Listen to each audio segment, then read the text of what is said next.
It's quite normal for ropes to fray, and as such, we have a patch kit, and essentially you just take this, extend it out, run it through the rope, put it on the area that's affected. Typically a heat gun works the best, but a lighter or anything with flame, perhaps even a hairdryer would work as well. So basically just heat it up and it'll shrink right down onto it. As you can see,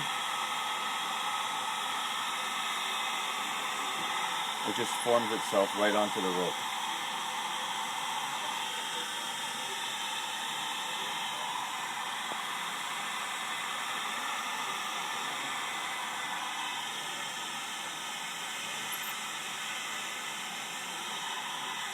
And there you have it. And you can get that at any electronics shop, or you can contact us at treadmillfactory.ca or info@treadmillfactory.ca.